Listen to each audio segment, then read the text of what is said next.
Hello Cubers, we are CubeVIT and today we will be discussing all the WCA rules and regulations you need to know before you go in your first WCA competition. From scrambling to penalties, from timings to qualification criteria. So Cubers, grab your cube and let's get started. All players are divided into groups and each group is called on the stage in order.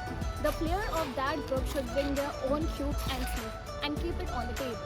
Then the scrambler scramble the cube from a computer generated to form uniformity.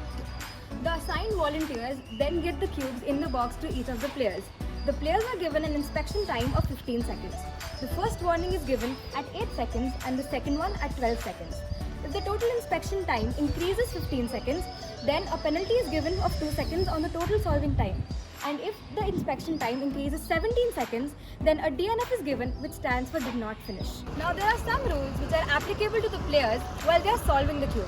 So we will now discuss all the penalties that could cost you your medal in the competition.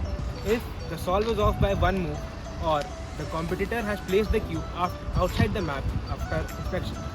If the player's palms are not facing down on the timer, or if the player makes physical contact with the cube after inspection or before solving the cube. Not leaving the cube completely while stopping the timer and exceeding the inspection time by 17 seconds.